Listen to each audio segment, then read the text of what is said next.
विश्रुत memorial charitable trust द्वारा आयोजित आज की इस सारस्वत सभा में मैं अंजना मिश्रा आप सभी सम्मानित अतिथियों, साहित्य प्रेमियों, विद्वज्जनों, समाज सेवियों और इस चैरिटेबल ट्रस्ट के सभी आत्मीय सदस्यों का हार्दिक स्वागत और अभिनंदन करती हूँ। इबादतों की तरह मैं हर काम करता हूँ। मेरा उसूल है कि पहले सलाम करता हूँ और मालिक ने बख्शी है मोहब्बत की रोशनी, ये सल्तनत मैं आप सबके नाम करता हूँ। जैसा कि हम सभी परिचित हैं कि आज का शुभ दिन विश्रुत की जयंती का समारोह और आज के ही दिन श्रीमती रीता जैन की पुस्तक काला सूरज का लोकार्पण समारोह इस सभा भवन में संपन्न होने जा रहा है। यह हमारा बड़ा परम सौभाग्य है कि आज हमारे बीच कर्मठ, सुयोग्य पूर्व पुलिस महानिदेशक, उत्कृष्ट साहित्य सर्जक श्री महेश चंद्र द्विवेदी जी हमारे बीच मौजूद हैं और मेरा उनसे विनम्र अनुरोध है कि आप कृपया अपना स्थान मंच पे ग्रहण करें। पत्रकारिता जगत के हस्ताक्षर साहित्य को पूर्ण समर्पित श्री दयानंद पांडे जी हमारे बीच उपस्थित हैं। आपसे सादर अनुरोध है कि कृपया मंच पर आप स्थान ग्रहण करें। उत्तर प्रदेश हिंदी संस्थान की प्रधान संपादिका डॉक्टर अमिता दुबे आज हमारे बीच विशिष्ट अतिथि के रूप में पधारी हैं और साथ ही श्रीमती अलका प्रमोद जो स्वयं एक साहित्यकार और साहित्य सर्जक हैं। आप दोनों से मेरा सादर अनुरोध है कि कृपया मंच पर पधारें। हमारे बीच मुख्य अतिथि की अभी भी प्रतीक्षा है। हम उनका जो है प्रतीक्षा करने में अब और विलंब नहीं करेंगे और जब भी हमारे मुख्य अतिथि आएंगे हम उन्हें सादर मंच पर आमंत्रित करेंगे। हमारे आज के परम सम्मानित अतिथि IEMRT बिजनेस स्कूल के संस्थापक श्री DR बंसल जी भी मौजूद हैं। मैं उनसे सादर अनुरोध करती हूं कि वे कृपया मंच पर अपना आसन ग्रहण करें। कृति की लेखिका श्रीमती रीता जैन और विश्रुत मेमोरियल चैरिटेबल ट्रस्ट के संस्थापक डॉक्टर अरुण जैन जी भी हमारे बीच हैं। आपसे अनुरोध है कि कृपया आसन ग्रहण करें।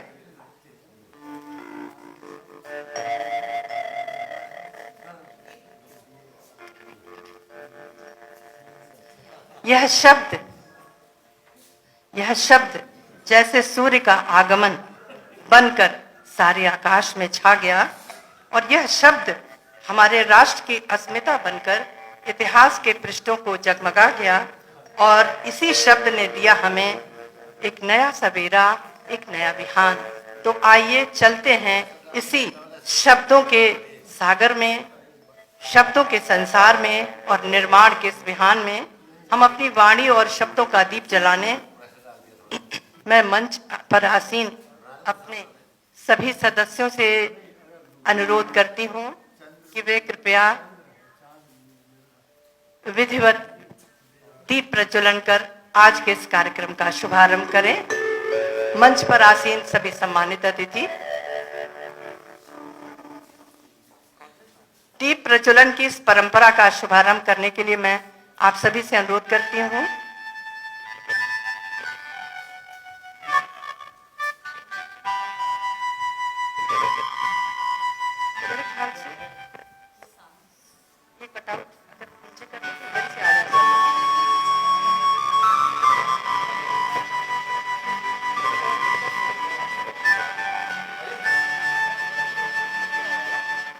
दिक्कत है।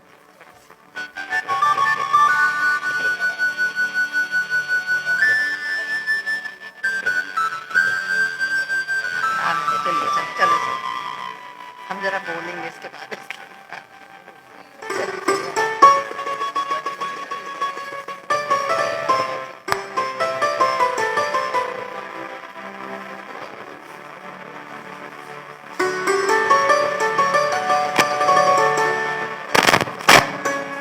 हेलो हेलो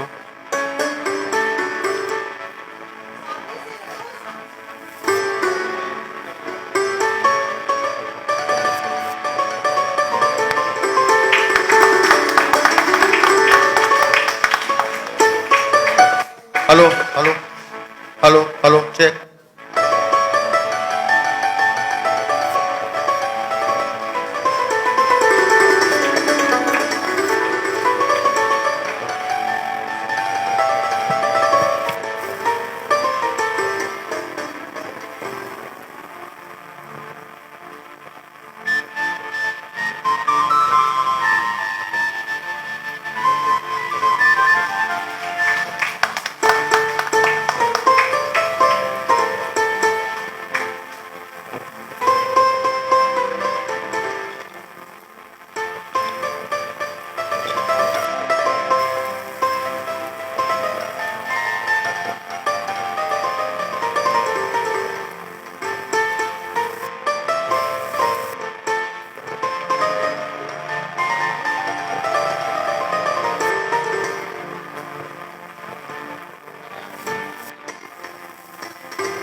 विस्तृत मेमोरियल चैरिटेबल ट्रस्ट के छात्र और छात्राएं प्रस्तुत करने जा रहे हैं ईश वंदना, और इसी के साथ साथ इन बच्चों के द्वारा विस्तृत की पसंद का प्रेरणा गीत भी प्रस्तुत होगा।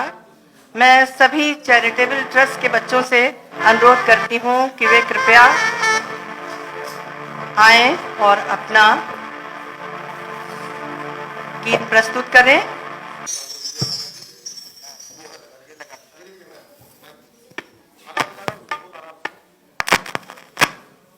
ये हमारे बच्चों के लिए एक जोरदार तालियां हो जाए जरा। सारे बच्चे विश्व चैरिटेबल ट्रस्ट के अंतर्गत पढ़ रहे हैं, कुछ पढ़ के चले गए हैं। इसमें से फाइनल ईयर के बच्चे भी हैं और फर्स्ट ईयर के भी बच्चे हैं।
बहुत सुंदर प्रेरणा गीत और ईश्वर की वंदना विश्व चैरिटेबल ट्रस्ट के सभी बच्चों ने गाई। लहरों को साहिल की दरकार नहीं होती, लहरों को साहिल की दरकार नहीं होती, और हौसले अगर बुलंद हों तो कोई दीवार नहीं होती। जलते हुए चिराग ने आंधियों से यूं कहा कि उजाला देने वालों की कभी हार नहीं होती। जी हाँ, ये 2019 से 2022 तक की छोटी सी यात्रा विश्रुत मेमोरियल चैरिटेबल ट्रस्ट ने न जाने कितनी अंधेरी जिंदगियों में उजाला भर दिया है। और ये उजाला था वो होनहार, वो सुयोग्य और यशस्वी पुत्र विश्रुत, जिसकी जयंती की पावन अवसर पर आज हम सभी यहाँ एकत्रित हैं। उसके जीवन का हर बरस एक ऐसी किताब है जिसमें उसकी उपलब्धियों का अक्षय भंडार भरा हुआ है। ऐसे व्यक्ति अल्पकाल के लिए ही सही जीवन में आते हैं, लेकिन इतना कुछ करके इस दुनिया से चले जाते हैं कि वर्षों में पूरी जिंदगी जीने के बाद भी लोग वह करने में असमर्थ होते हैं। ऐसे असाधारण, ऐसे सुयोग्य पुत्र की पावन स्मृतियों को मेरा शत शत नमन है। और चंद पंक्तियों के द्वारा मैं उन भावनाओं को व्यक्त करना चाहूंगी कि स्मृतियों में कभी मृत नहीं होते, स्मृतियों में कभी मृत नहीं होते, उन्हें कलम जिंदा रखती है। और जेहन में जब भी आता है कि मैं कुछ लिखूं, ये कलम उन स्मृतियों को ही लिखती है। और शायद इसीलिए आज का ये जो साहित्य लेखन का कार्यक्रम है, ये उसी विश्रुत के नाम है। कहते हैं कि किसी की वास्तविक संपदा धन दौलत सुख सुविधाओं का अंबार नहीं होता, उसके गुण, उसकी जीवन शैली, उसके जीवन मूल्य हैं। और मुझे इस बात की खुशी है कि डॉक्टर अरुण जैन और उनकी धर्मपत्नी रीता अपने सारे दुखों और आंसुओं को भूलकर इन्हीं मूल्य और गुणों को सहेजने में इन्होंने अपने जीवन को लगा दिया है। वर्षों पूर्व जिस समाज सेवा का की मशाल विश्रुत ने जलाई थी, आज उसी अधूरे कामों को पूरा करने के लिए यह ट्रस्ट द्वारा सभी कार्य संपन्न हो रहे हैं।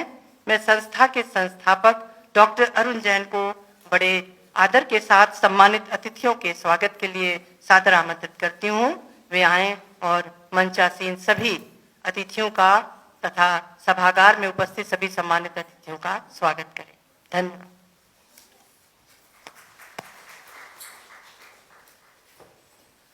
धन्यवाद भाभी। मैं अरुण आप लोग के मध्य उपस्थित हूं और सबसे पहले मैं स्वागत करता हूं ऑडियंस का, जिनके बिना कोई भी कार्यक्रम सफल नहीं होता। आप लोगों का बहुत बहुत स्वागत है। उसके बाद मैं स्वागत करता हूं श्री बंसल जी, D.R. बंसल साहब, जिन्होंने इस सभागार को हम लोगों को उपलब्ध कराया और हमको एनकरेज किया कि ये कार्यक्रम यहाँ पे हो, और उसका इतनी सुंदर व्यवस्था आपने की। आपका स्वागत है। श्री दयानंद पांडे जी मेरे बहुत पुराने मित्र हैं, बहुत बड़े साहित्यकार हैं, पहले पत्रकार भी रहे और अब भी पत्रकार एक बार है तो हमेशा पत्रकार है जीवन भर। और आपने साहित्य में बहुत ऊंचा मुकाम हासिल किया है, जो उत्तर प्रदेश के सबसे बड़े बड़े पुरस्कार हैं। लोहिया साहित्य पुरस्कार से भी आप सम्मानित हैं। आप नोएडा से हम लोगों के आमंत्रण पर इतनी बारिश का सामना करते हुए मध्य रात्रि के बाद यहाँ पहुंचे हैं। आपका बहुत बहुत आभार और स्वागत। श्रीमती अमिता दुबे जी, जो साहित्य के मंच पे बहुत ऊंचा स्थान प्राप्त कर चुकी हैं, और आपने सिर्फ हमारी एक प्रार्थना पर यहाँ आना और विशिष्ट अतिथि होना स्वीकार किया। आपका बहुत बहुत स्वागत है। श्रीमती अलका प्रमोद जी, आप भी विशिष्ट अतिथि हैं हमारी, और आपने इस आतिथ्य को स्वीकार किया, हमारे लिए बहुत ही खुशी की बात है। आपका बहुत बहुत स्वागत है। श्री महेश चंद्र द्विवेदी जी, जो साहित्य के जगत के सूर्य हैं, बहुत वरिष्ठ हैं और पहले पुलिस प्रशासनिक सेवा में डीजी के पद से रिटायर हुए हैं, और आपने हमारे आमंत्रण को स्वीकार किया। आपका बहुत बहुत धन्यवाद। हमारे बहुत ही बुजुर्ग अंकल श्री धर्मवीर जैन जी, जिन्होंने हमेशा हमारे ऊपर वरद हस्त रखा है और विशुद्ध मेमोरियल चैरिटेबल ट्रस्ट का एक स्तंभ है, उनका बहुत बहुत स्वागत। अब मैं प्रार्थना करता हूं श्रीमती अंजना मिश्रा जी से कि वो इस कार्यक्रम को आगे बढ़ाएं।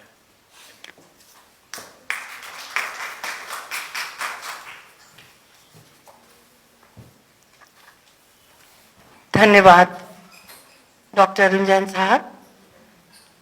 साहित्य के क्षेत्र में किसी साहित्यकार के अंतस में मैं इससे पहले कि मैं कार्यक्रम का शुभारंभ करूं, मैं अपने सभी सम्मानित अतिथियों का स्वागत बुके और पौधे से करने के लिए मैं आमंत्रित करती हूं। सबसे पहले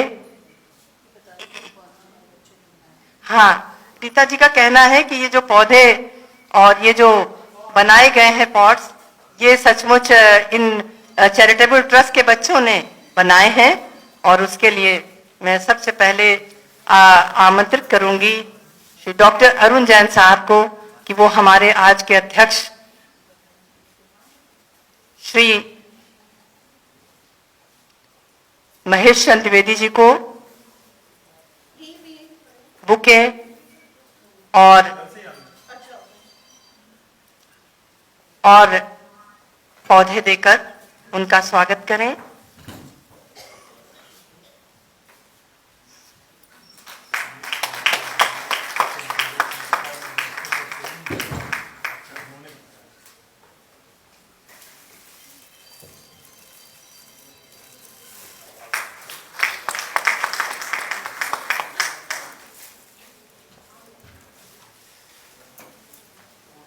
मैं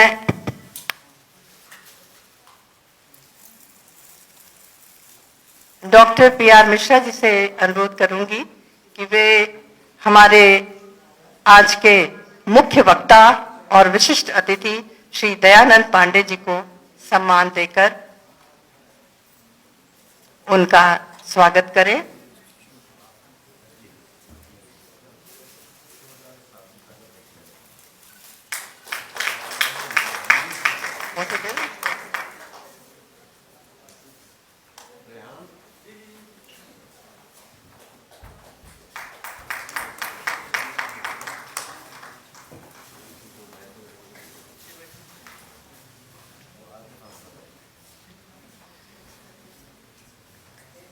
मैं सभा में विराजमान रमेश जैन जी से अनुरोध करूंगी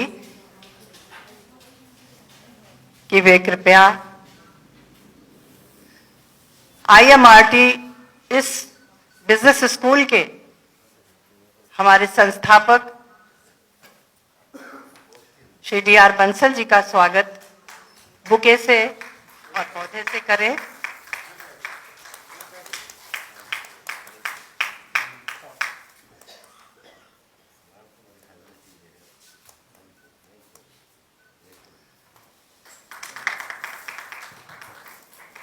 डॉक्टर रमा श्रीवास्तव जी,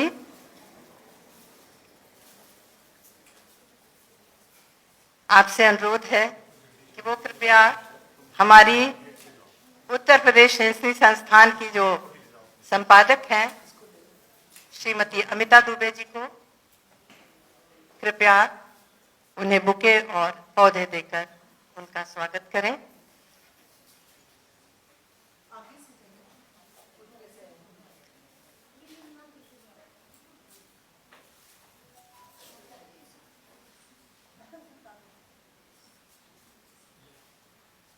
श्रीमती रीता जैन जी से मेरा अनुरोध है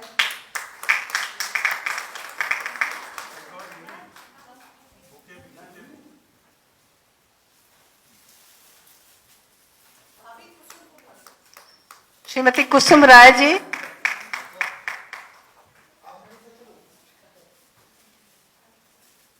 श्रीमती अलका प्रमोद जी को बुके और पौधे देकर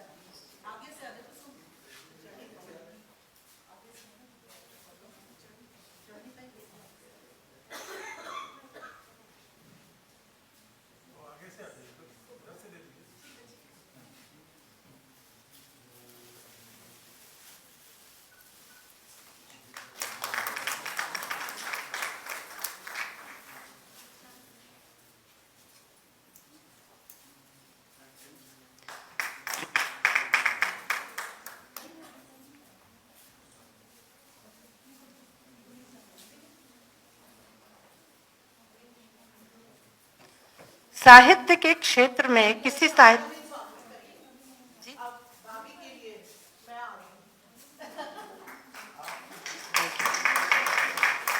थैंक यू। यहाँ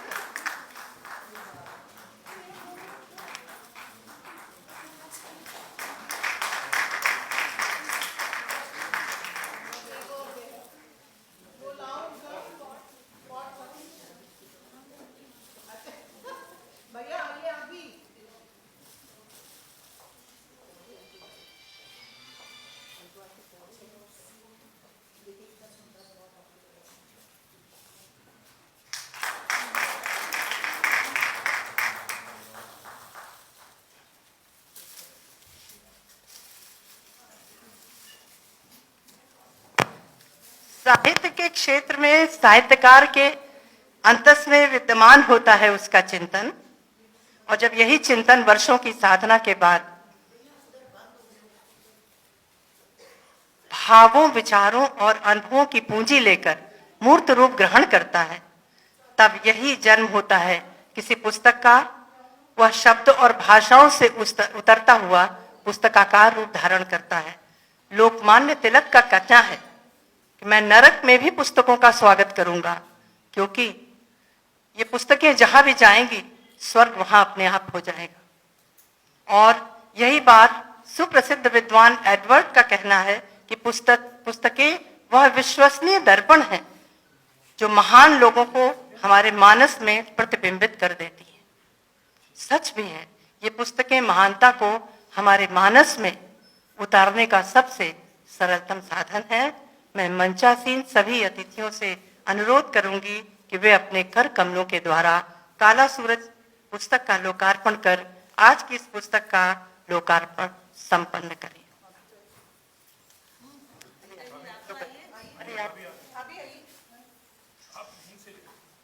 अच्छा, आप बोल के अंदर। तब तक शुरू कर।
काला सूरज असीम वेदना में डूबी हृदय को करुणा से विगलित कर देने वाली उस माँ की कहानी जो दुखों को ही अपनी प्रेरणा बनाकर सारे दुखों को, समाज के सारे दुखों को अपनाने के लिए तैयार है। और इसी विरहानुभूति को साहित्यिक अभिव्यक्ति का नाम देकर रीता ने इस लोक पुस्तक को लोकार्पित किया है। और ये सच है कि उन्होंने सच्ची मानवता को अपने हृदय में उतारा है। हम सभी आज इस पवित्र क्षणों के साक्षी हैं और मैं रीता जैन को अनेकानेक शुभकामनाएं देना चाहूंगी और मैं उम्मीद करूंगी कि वो इसी प्रकार अगले वर्ष भी अपनी पुस्तक निकालेंगी। को अपि नेति बिना दुखम सद्गुणान कुसुमम यथा रंधम वेदन च सहते यदा याति तथा गुणम, अर्थात बिना दुख के कोई सद्गुणों को भी प्राप्त नहीं कर सकता। जिस प्रकार फूल बंधन से और बेधन को सहता है तभी गुणों को प्राप्त करता है, सृष्टि के इस विकास के मूल में दुख ही विराजमान। टैगोर का कहना है कि दुख के सिवा हम किसी और उपाय से अपनी शक्ति को पहचान नहीं सकते। तो ये सच है कि उन्हें उनकी पुस्तक काला सूरज के परिचय के लिए मैं स्वयं आमंत्रित करना चाहूंगी कि श्रीमती रीता जैन स्वयं आए और अपनी पुस्तक का परिचय दें।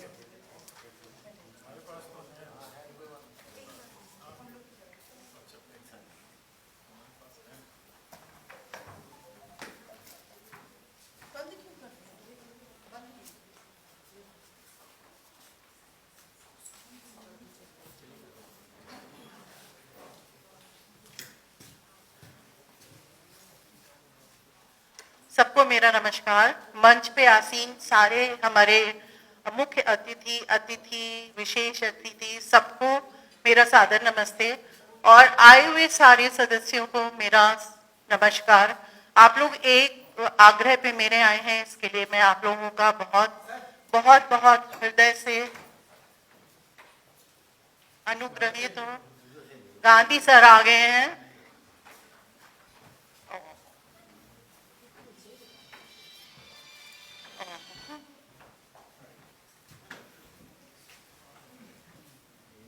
अरे एक स्टूल रखवा दें।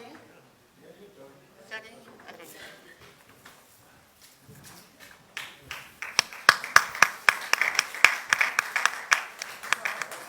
हाँ,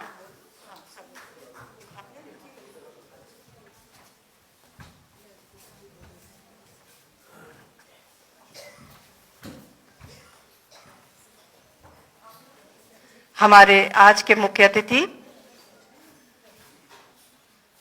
शिक्षाविद, सीएमएस संस्था के संस्थापक,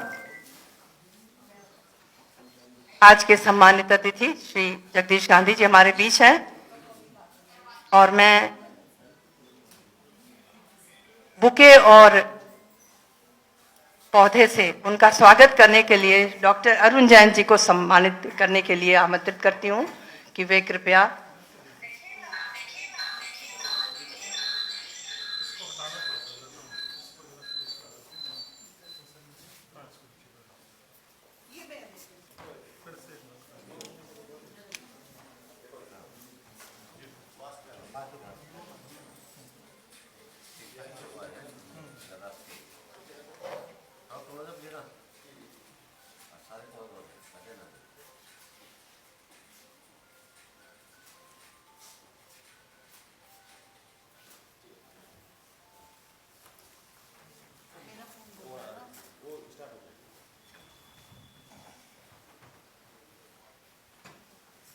कहाँ से शुरू करूं समझ में नहीं आता। पर यह है कि दुख एक ऐसी चीज है, मैं ये कहना चाहती हूँ कि मृत्यु जिंदगी का अंत नहीं होता है। ये आपका शरीर आपसे जुदा हो जाता है, पर आपकी हर आत्मा, आपकी चीजें, आपकी जिंदगी सब कुछ यहीं पे रहती है। तो विश्रुत का जाना एक हमारे लिए बहुत बड़ा दुख तो है ही, पर साथ में ये है कि वो मुझको एक प्रेरणा देके ये गया कि जिंदगी को भी जिया जा सकता है और जिंदगी जीने का कर्ज उतारना ही पड़ता है। आपको जीना है तो उसका कर्ज तो आपको उतारना ही पड़ेगा और जिंदगी जीनी भी पड़ेगी। तो अगर जिंदगी जीनी है तो दो ही रास्ते हैं, या तो आप अपनी जिंदगी को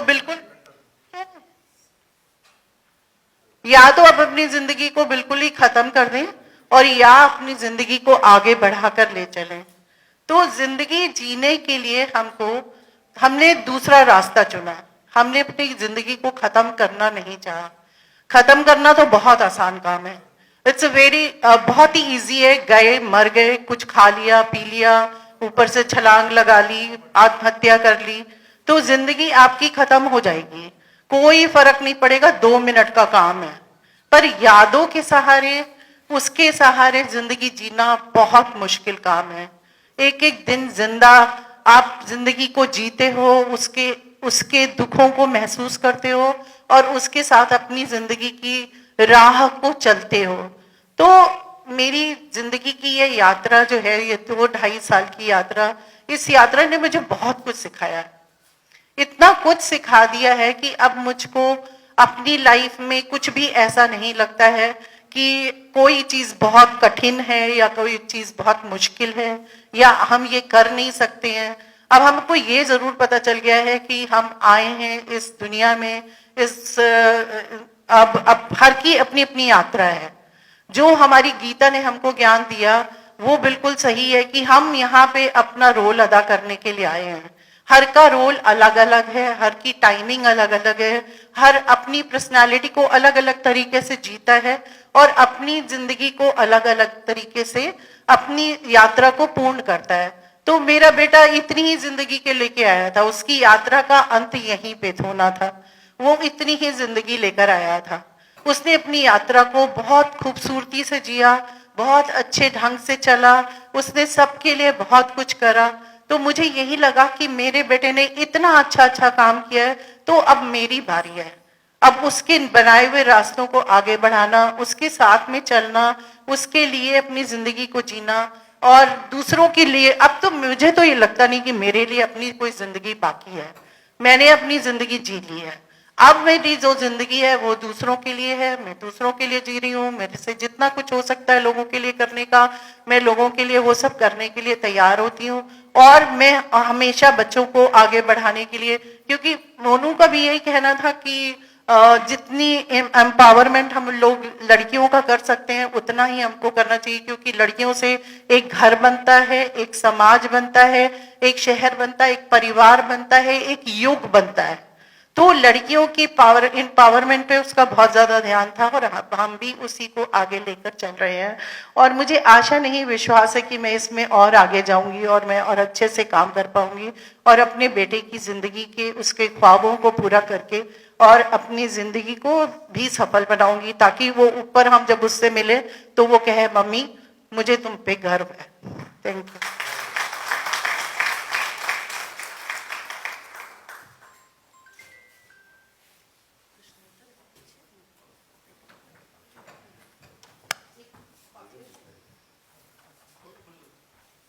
आज हमारे पास तकनीकी सुविधाओं का अंबार लगा हुआ है, समाज सुख सुविधाओं से परिपूर्ण है, फिर भी जैसे हमें अपनी आंख खुद दिखाई नहीं देती, वैसे ही समाज में हमें दूसरों के दुख दिखाई नहीं पड़ते। हम उस हद से गुजर कर चले जाते हैं, लेकिन हमें समस्याएं, भयमुक्त समाज और जिस प्रकार का जीवन दूसरों को देने की इच्छा होती है, हम वह करने से हिचक जाते हैं। इस दृष्टि से देखा जाए तो रीता ने जो कार्य किया है उसके लिए प्रशंसा के शब्द मेरे पास नहीं है।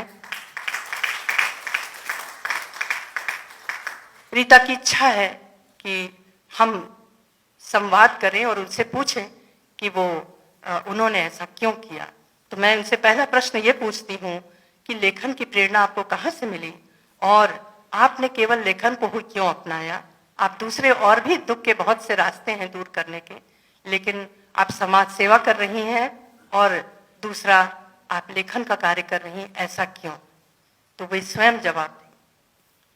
मैंने लेखन को क्यों अपनाया, इसका एक बहुत बड़ा रीजन है, क्योंकि लिख करके आप अपने दुख को बहुत ज्यादा निकाल सकते हैं।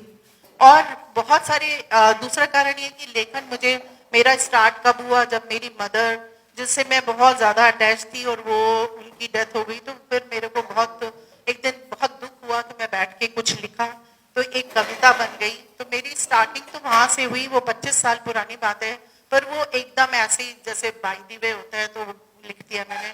उसके बाद मेरी अनुष्का पैदा हुई, तो शायद तब मैंने उसके लिए लिखा था कुछ पंक्तियां। पर ये वास्तव में लेखन मेरा स्टार्ट हुआ 7 साल पहले। जब मैं लिखती थी तो विश्रुत के पास गई, तो मैं लिख रही थी, तो कहता है क्या लिख रही हो। तो मैंने कहा कि मुझे लिखने का मन करता है। तो कहता है कि बहुत अच्छी बात है मम्मी, आपने लिखना शुरू कर दिया, आप बुढ़ी नहीं हो गई। तो मैंने कहा ये क्यों कह रहे हो। बोलती जो गरल होता है ना आपके दिल का दुख, आप अपना सारा अपनी किताब में या पेन से निकाल देते हो, तो आपने लिखना शुरू कर दिया, मैं बहुत खुश हूँ। मैंने कहा क्या खुश हो तुम, ये बेकार, मतलब ये लिखने से इतने दिन से तो लिख रही हूँ, उसका कोई बहुत ज्यादा तो मेरे को कोई फर्क नहीं पड़ रहा। तो कहता है कि जब दिल में दुख आएगा ना, दुख तब निकलेगा ये लेखन। मुझे क्या पता था कि वो नहीं दुख के देने जा रहा था और मुझे इसने ऐसे बोला, तो मैंने इसलिए लिखना शुरू करा। बहुत सुंदर। आपकी एक कहानी है अंतरात्मा की आवाज। इस शीर्षक से आपका क्या मतलब? अंतरात्मा की आवाज से मेरा मतलब ये है कि ईश्वर ने एक शक्ति सबको दी है। मतलब ईश्वर ने हर इंसान के अंदर एक अंतरात्मा की आवाज दी है, जो बहुत ही एक पवित्र, एक बहुत ही इंपॉर्टेंट, क्या वर्ड बोलूं मैं, कि वो इतनी सजग और सबल है कि अगर हम उसको सुन लें और उसके ऊपर अपने को चला लें और उसको आत्मसात कर लें उसको, तो हम एक अपनी उस स्थिति को पा सकते हैं जो हम पाना चाहते हैं। नॉर्मली क्या होता है कि हम अपनी इनसाइड, जो हमारी इनर वॉइस है, उसको सप्रेस करते रहते हैं। हमें हमारी इनर वॉइस हमें हमेशा कुछ बताती है कि ये सही है, ये गलत है। वो हमें दोनों रास्तों से मिलाती है, पर हम क्या करते हैं कि हम हमेशा वो रास्ता चुनते हैं जो हमको इजी लगता है, और जो हम ये नहीं सोचते कि रास्ता इजी है, ये सही है कि गलत है, पर हम उस रास्ते के ऊपर चले जाते हैं। इसलिए मैंने लिखा कि always listen to your inner voice. बहुत सुंदर, बहुत सुंदर। अंतरात्मा की आवाज सुनना बहुत जरूरी है। मधु दीदी कुछ कहेंगी?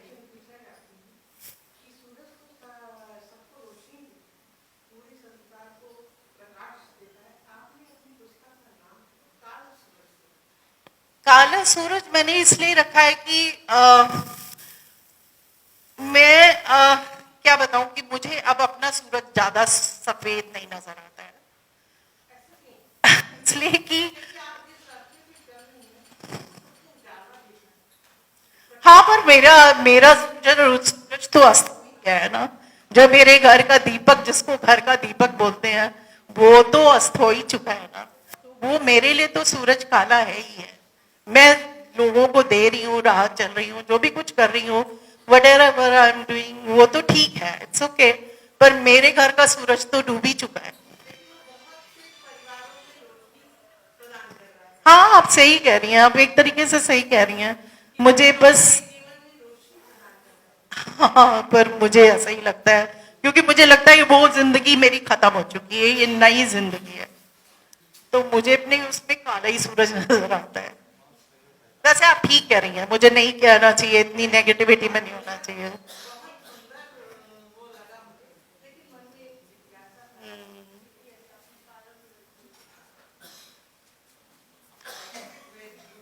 Thank you. आपकी अगली कहानी है दिलों में जीना ही जीना है। इससे आप लोगों को क्या संदेश देना चाहती हूँ, प्रेरणा देना चाहती हूँ?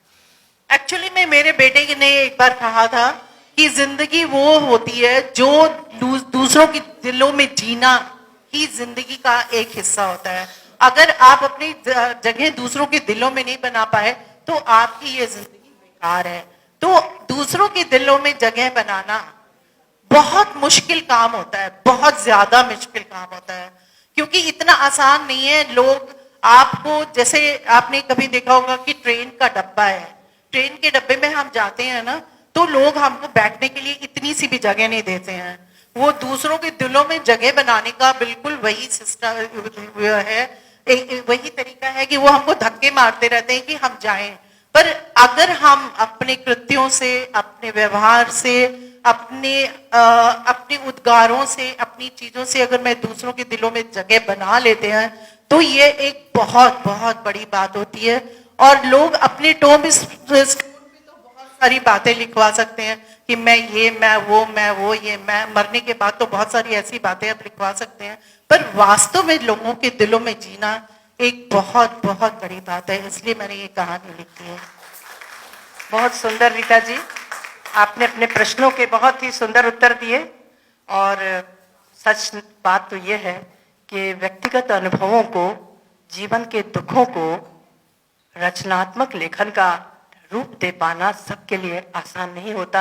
ये सबसे कठिन काम तो ये है कि उन्होंने अपने दुखों को कागज की लेखनी में उतारा है, जिसके लिए उनकी मैं प्रशंसा करना चाहूंगी इन शब्दों से कि गमों की आंच में आंसू उबाल कर देखो और बनेंगे रंग किसी पर डाल कर देखो और तुम्हारे दिल की चुभन कम जरूर होगी किसी के पांव का कांटा निकाल कर देखो।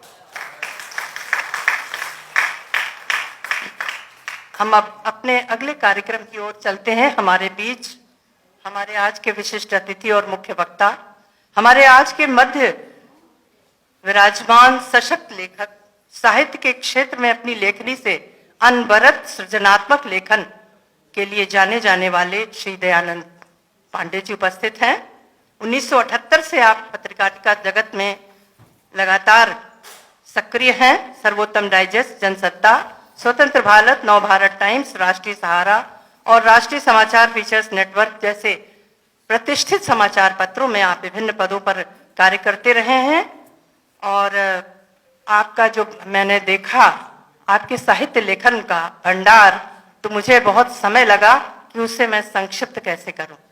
लेकिन मेरे विचार से दयानंद पांडे जी इस बात का बुरा नहीं मानेंगे। मैंने बहुत कोशिश करके लिखा है कि 45 पुस्तकें उन्होंने प्रकाशित की हैं, जिसमें 10 उपन्यास, 10 कहानी संग्रह, कविता, गजल, संस्मरण, बाल साहित्य, कहानी संग्रह, संपादन और महत्वपूर्ण अनुवाद का कार्य भी हो चुका है।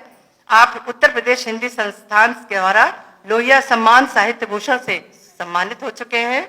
लोक कवि अब गाते नहीं उपन्यास द्वारा आपको उत्तर प्रदेश हिंदी संस्थान द्वारा प्रेमचंद सम्मान और उत्तर प्रदेश कर्मचारी संस्थान द्वारा साहित्य गौरव तथा जीनियस की विवादास्पद मौत पर यशपाल सम्मान प्राप्त हो चुका है। मैं बड़े आदर के साथ आपको सम्मानित करते हुए बुलाती हूँ कि आप आएं और आज के इस पुस्तक पर अपना वक्तव्य दें।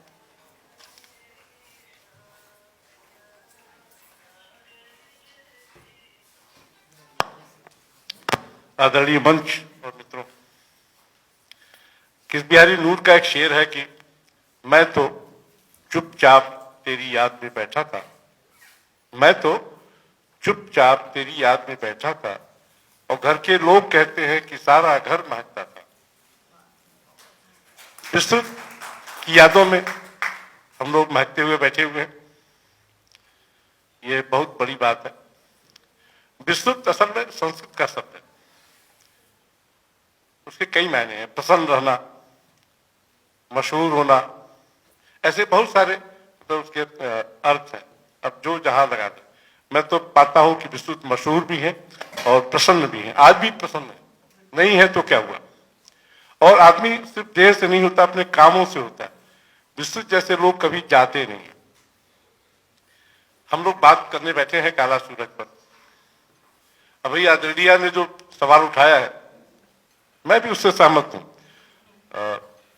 पढ़कर लगता है ये काला सूरज नहीं, सुनहरा सूरज है, चमकता हुआ सूरज है। लेकिन ठीक है, लेखक की अपनी इच्छा है, उसका सम्मान होना चाहिए। क्या है कि अभी जैसे रीता भाभी ने खुद कहा कि लिखने से आदमी अपने को हल्का करता है। लोग कहते थे पहले कहने से कह के हल्का करता है। ये एक्चुअली आत्मकथात्मक कथा है, संस्मरणात्मक कथा है। महादेवी वर्मा और शिवानी दोनों ही संस्मरणात्मक और आत्मकथात्मक कथाएं लिखती रही हैं।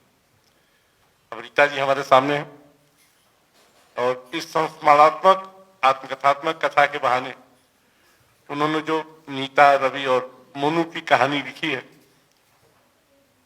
अद्वितीय है। मोनू, जाहिर है वो मोनू नहीं है, विस्तृत है, उनका नाम वहां कथा में मोनू हो गया है। रवि डॉक्टर साहब है और नीता भाभी ही है। मेरा सौभाग्य है कि मैं कोई 3.5 दशक से डॉक्टर साहब के स्नेह का हमेशा से उनका मिलता रहा है। वो सिर्फ डॉक्टर नहीं है, सर्जन नहीं हड्डी के, वो मन के भी सर्जन है। जो अब अभी रीता भाभी कह रही थी कि मेरा सूरज डूब चुका है, क्षमा कीजिए आप गलत कह रही थी। इतने सारे बच्चे हैं, इतने सारे फूल खिला रही है, कैसे डूब जाएगा, क्यों डूब जाएगा। और कभी कोई सूरज नहीं डूबता। पृथ्वी घूमना बंद भी कर दे, सूरज डूबता नहीं। तो पृथ्वी का चक्र है ना, वो डुबोता जिलाता है। कई बार कथा पढ़ते वक्त लगा, कई सारे दृश्य हमारे सामने आए। कई बार लगा कि श्रवण कुमार फेल है इस माता पिता के आगे। श्रवण कुमार की कथा में बार बार सुनी, श्रवण कुमार ऐसे बहुत सारे लोग हैं जो माता पिता की सेवा करते हैं। मैं पहले माता पिता देख रहा हूं जो बेटे की सेवा भी कर रहे हैं, और बेटे के बहाने बहुत सारे बच्चों का फूल खिला रहे हैं, उनका कैरियर बना रहे हैं। और सिर्फ ये नहीं, धन से देने से कुछ नहीं होता, उनको चुनना, उनको आगे बढ़ाना, उनको अवसर देना आसान नहीं होता। जगदीश गांधी जी बैठे हैं, मैंने देखा डॉक्टर साहब का कोई कार्यक्रम छोटा हो बड़ा हो बिना जगदीश गांधी जी के पूरा नहीं होता। आज मैं हर कार्यक्रम में देखा, चाहे घर का व्यक्तिगत कार्यक्रम हो या कोई कार्यक्रम हो, जिम ही क्यों न हो, गांधी जी उसमें भी आए थे, जिम के उद्घाटन में भी मुझे याद है, डॉक्टर साहब के हॉस्पिटल के उद्घाटन में भी आए थे। और गांधी जब आए थे जिम के उद्घाटन में खुद जिम करने लगे थे। और अब 85 साल हो गए, मुझे लग रहा था 90-95 को, अभी 50 बताया उन्होंने, 85 का ही। असल में क्या है, विस्तृत जगदीश गांधी जी के विद्यार्थी हैं, ये कम लोग जानते हो, हम जानते हैं। और विस्तृत सिर्फ जगदीश गांधी जी के विद्यार्थी में रीता जी भी उनके अध्यात्मिका है। तो गांधी जी से जो संस्कार इस परिवार ने पाए और जो श्रद्धा वो देते हैं उनको, और मैं तो कहता हूं अगर गांधी जी ना होते तो लखनऊ के बच्चे जाते कहां पढ़ने। इतने सारे स्कूल इन्होंने खोल दिए हैं, और इतने सारे अच्छे स्कूल, मतलब एक स्कूल का जाल है। बल्कि एक बार मैंने इनसे पूछा था, आप लखनऊ से बाहर क्यों नहीं जाते, बाहर भी जरूरत है आपकी, तो कहने लगे लखनऊ ही संभाल लो तो बहुत है। तो विस्तृत जैसे सूरज को देने वाले डॉक्टर अरुण कुमार जैन, रीता जी और जगदीश गांधी जी, मैं तीनों को मानता हूं उसमें, क्योंकि विद्यार्थी रहे वो और उन्होंने संस्कार दिए हैं तीनों ने मिलकर। सिर्फ घर ही नहीं, विद्यालय भी बच्चों के संस्कार के। अब सोचिए, विस्तृत जब तो पहली बार जब मैंने देखा था, डॉक्टर साहब तब बलरामपुर में डॉक्टर थे और बलरामपुर कैंपस में ही रहते थे। और तब उन दिनों नया नया चला था एक्यूपंक्चर। मैं पत्नी के इलाज के लिए जाता था वहां एक्यूपंक्चर कराने। तब विस्तृत को देखता तो मैं तब समझ नहीं पाता था कि क्या, मुझे पहली बार लगा कि विस्तृत इनके भाई होंगे, छोटे भाई। इस तरह का दोस्ताना व्यवहार था दोनों के बीच। बाद में पता नहीं तो पुत्र है। और फिर जब सिंगापुर गए और जिस तरह से उन्होंने अस्पताल के लिए कल्पना की, तमाम सारी और चीजें, डॉक्टर साहब, मतलब मैं समझता हूँ आज भी फूले नहीं समाते हैं विस्तृत के जो भी काम है। अब सोचिए, इतनी कम उम्र में इतने सारे बड़े काम करना, और सिर्फ बच्चों की पढ़ाई नहीं देखते तो प्रकृति का भी काम करते थे, जैसा कि उपन्यास में वर्णित भी है। और इतने होनहार बालक, ये मैं कह रहा हूं जितने भी इस तरह के लोग होते हैं वो कभी दुनिया से विदा नहीं होते, हमेशा हमारे साथ रहेंगे, इन बच्चों के साथ रहेंगे। ये बच्चे बताएंगे ना कि हमको किसने आगे बढ़ाया, कैसे आगे बढ़ाया। और कई बैच निकल चुके हैं, विस्तृत लगातार चला रहे थे, और नेपाल जा जाके गरीब बच्चों को ढूंढते थे और उनको लाके चुन के पढ़ाई लिखाई क्या करना। इस उपन्यास में सब कुछ है। अच्छा, इस उपन्यास में एक चीज और है, सिर्फ तकलीफ नहीं, बहुत सारे सुख भी इसमें दर्ज है, बहुत सारे अवसाद भी दर्ज है, और उनसे छटपटा कर निकलने की एक जो गूंज है इस उपन्यास में, वो मुझे मोहित करती है। क्या होता है कि कई बार आप जैसे आप कह रही थी ना कि कूद जाना, छलांग लगा देना, जाहिर हो तो कायरता होती है। आप लोग वीरता के परिचायक हैं, ठीक वैसे ही जैसे विस्तृत चमकते हुए सूरज के परिचायक हैं। और मैं मानता हूं इस किताब का नाम सचमुच चमकता सूरज या सुनहरा सूरज ही होना चाहिए था। और अगला कभी संस्करण छापे तो इसका नाम आपको बदलना चाहिए, क्योंकि विस्तृत हमारे सामने सुनहरा सूरज है, चमकता हुआ सूरज है, काला सूरज तो नहीं है। मैंने भूमिका में ये बात कही भी है, मुझे लगा था शायद उस पर गौर करें, नहीं हो सकता कवर ओवर बन गया रहा हो कुछ भी हो, लेकिन विस्तृत कभी मरा नहीं करते। विस्तृत जैसे लोग हमेशा हमेशा हमेशा रहते हैं समाज में, मन में, प्रकृति में। आप कहीं भी जाइए विस्तृत मिलेंगे। आप जाइए ना हिमालय, वहां भी विस्तृत जाते थे, मिलेंगे। आपकी यादों में नहीं, आप उनके काम में मिलेंगे, आदमी अपने काम से जरूर ज्यादा पहचाना जाता है, बाकी तो यादों में तो हर कोई होता है और तमाम लोग होते हैं, लेकिन कहते हैं ना कि कुछ लोग होते हैं जो अपने काम का पता देते हैं, कुछ लोग होते हैं अपने काम से अपना पता देते हैं। एक लेखक लखनऊ में हुए भवती चरण वर्मा, सोचिए उनकी प्रसिद्धि एक समय ऐसी हुई कि उनकी प्रसिद्धि क्या, उनके एक उपन्यास चित्रलेखा की प्रसिद्धि ऐसी हुई कि लोग देश भर में कहीं से भी चिट्ठी लिखते थे, कोई शहर नहीं, कोई मोहल्ला नहीं, सिर्फ लिखते थे भवती चरण वर्मा चित्रलेखा के लेखक, और उनके पास चिट्ठी आ जाती थी। विस्तृत ने भी वही काम किया, क्योंकि जब अब कुछ दिन बाद विस्तृत मेमोरियल ट्रस्ट जब काम करना शुरू करेगा, लोग नाम सुन के, मैंने देखा नेट पर भी विस्तृत मेमोरियल की बहुत सारी सूचनाएं हैं। और इसी तरह जब हम अब समय के साथ जब आगे बढ़ते हैं तो टेक्नोलॉजी को भी बिना उसके साथ हम आगे बढ़ नहीं सकते, तो विस्तृत उस बहाने भी, और जो काम हो रहा है ना, ये बच्चे जो पढ़ रहे हैं, जो आगे बढ़ रहे हैं, वो कैसे विस्तृत को भूलेंगे। सिर्फ माता पिता ही नहीं याद रखेंगे, बहुत कम लोग तो क्या कि जो अपने काम से पता देते हैं, और विस्तृत उन्हीं में से है। और समय कम है, बोलने की बाध्यता है, 5 मिनट समय लिमिट तय किया गया है। मैं बोलना तो बहुत कुछ चाहता था उपन्यास के बारे में, लेकिन एक शेर पढ़ता हूं डॉक्टर साहब के लिए, हमारे अग्रज हैं। वसीम बरेलवी का शेर है कि झूठ वाले कहीं से कहीं बढ़ गए, मैं था कि सच बोलता रह गया। डॉक्टर साहब आप अपने सच पर हमेशा कायम रहेंगे और पढ़ते रहेंगे, इन बच्चों को पढ़ाते रहेंगे, मेरी यही भगवान से प्रार्थना है। आप सबको बहुत बहुत धन्यवाद।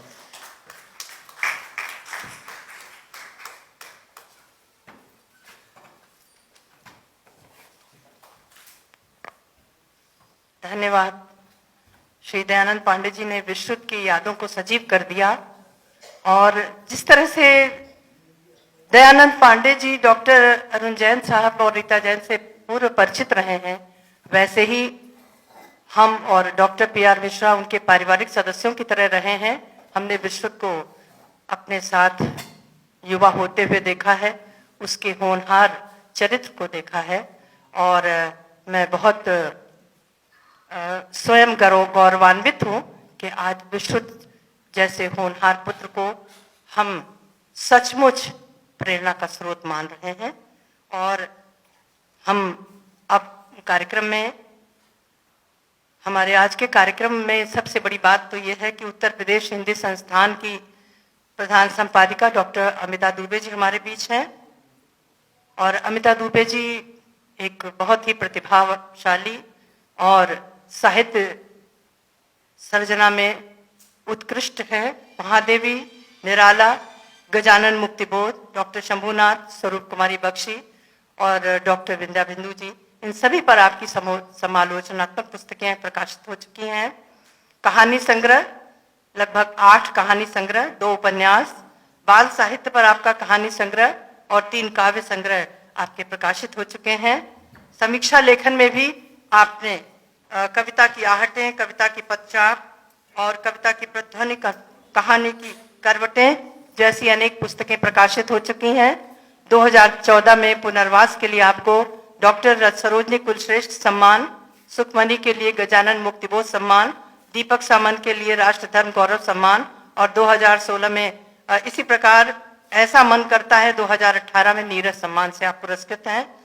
और इसके अतिरिक्त विभिन्न साहित्यिक और सांस्कृतिक संस्थाओं द्वारा लगभग 80 पुरस्कार आपको प्राप्त हो चुके हैं।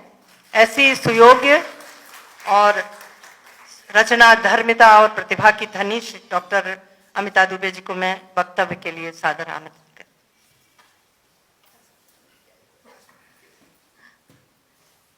हूं। बहुत बहुत धन्यवाद अंजना मिश्र जी। सम्माननीय मंच और इस सभागार में उपस्थित सभी विद्वज्जनों को मेरा नमन। जैसा कि हम सभी परिचित हैं, आज विश्रुत का जन्म दिवस है, और वो जन्म दिवस जब रीता जी ने अपनी कृति के लोकार्पण से उसे जोड़कर व्यक्तिगत अनुभूति को सामूहिक अनुभूति में परिवर्तित किया, हम सबकी अनुभूति से जोड़ा, हम सबकी स्मृतियों में इस दिन को संजोया।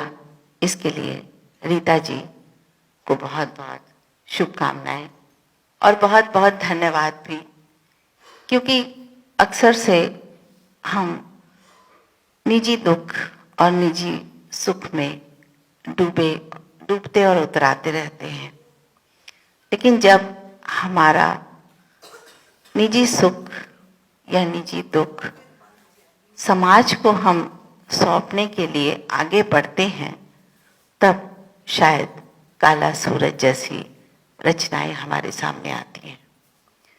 अभी भाई दयानंद पांडे जी विश्रुत के बारे में, रीता जी के बारे में और जगदीश गांधी जी के बारे में बात कर रहे थे, तो मैं भी बताना चाहती हूँ कि आदरणीय जगदीश गांधी जी मेरे भी गुरु हैं। City Montessori school Rajendra Nagar से मैंने हाई स्कूल की शिक्षा प्राप्त की और आपकी संस्था, आपके व्यक्तिगत गुणों से जो एक बात महत्वपूर्ण मैंने सीखी, और शायद सिटी मॉन्टेसरी स्कूल में पढ़ने वाले सभी विद्यार्थी इस बात से उनके व्यक्तित्व का वो हिस्सा बन जाती है, वो है मेहनत करना।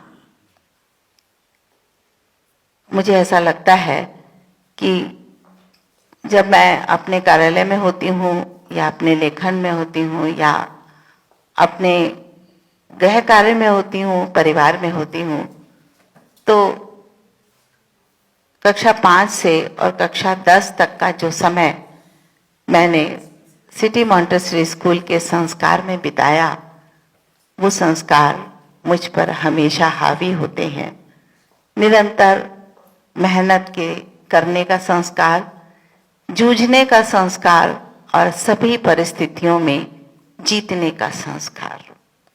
ये सिटी मॉन्टेसरी स्कूल की एक, जो अभी यहाँ बच्चे गा रहे थे, हम होंगे कामयाब एक दिन, तो वहाँ भी हम नियमित यही गीत गाते थे, हम होंगे कामयाब एक दिन। और रीता जी ने अपने इस उपन्यास के माध्यम से विश्रुत को भी संसार में विजयी बनाया है, यादों को विजयी बनाया है विश्रुत की। और इस पुस्तक के माध्यम से उन्होंने जो परिवार का, समाज का और अपने दुख को आगे बढ़ाते हुए उसमें सुख खोजने का जो भाव दिखाया है, वो निश्चित रूप से वंदनीय है और स्तुत्य है। रीता जी की भाषा बहुत सहज है। जब हम इस पुस्तक से गुजरते हैं, इस पुस्तक का कुछ भी अंश पढ़ते हैं, तो लगता है कि जैसे ये घटनाएं तो हमारे आसपास की घटनाएं हैं। और यही लेखक की सबसे बड़ी विशेषता होती है। रीता जी की कुछ पंक्तियां आपके सामने मैं रखती हूँ। ये कविता की पंक्तियां हैं, लेकिन ये कविता, ये गीत, ये उपन्यास, ये कहानियां हमें मन को जोड़ने का एक सूत्र देती हैं, एक सेतु बनाती हैं भावनाओं का। कभी कभी नींद जब खुल जाती है, कभी कभी नींद जब खुल जाती है, आंखों में तेरी सूरत सिमट जाती है।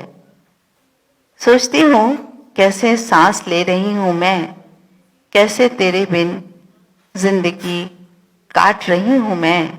मेरी ममता, मेरा स्नेह दिल में मचल रहा है, तुझ पर लुटाऊं कैसे। निश्चित रूप से रीता जी, आप अपनी ममता, अपना स्नेह, अपना दुलार जिस प्रकार दूसरे बच्चों पर लुटा रही हैं, अपने लिए तो सभी करते हैं, लेकिन परायों को अपना बनाने का जो हुनर आपने विश्रुत की स्मृति में ही सही, उसकी प्रेरणा से ही सही प्रारंभ किया है, वो निश्चित रूप से हम सबको गौरवान्वित करता है और हम गर्व का अनुभव करते हैं कि रीता जैन जैसी हमारी एक सखी हैं जो अपने दुख से आगे बढ़कर संसार के दुख में सुखी होने का समय खोज रही हैं। इस पुस्तक पर बात करने के लिए बहुत कुछ है। इसकी विस्तृत समीक्षा हम किसी और गोष्ठी में करेंगे। आज तो विश्रुत को याद करने का दिन है, विश्रुत की बात करने का दिन है। मैं अपनी 4 पंक्तियां आपको देते हुए और अंजना जी से धन्यवाद कहूंगी कि उन्होंने मुझे आमंत्रित किया। कभी नहीं जो मिलने वाले, कभी नहीं जो मिलने वाले, चले गए हैं दूर किनारे। कभी नहीं जो मिलने वाले, चले गए हैं दूर किनारे। कैसे हैं वे, कहाँ मिलेंगे, कैसे हैं वे, कहाँ मिलेंगे, कोई उनका पता बताए, ऐसा मन करता है, ऐसा मन करता है। बहुत बहुत धन्यवाद।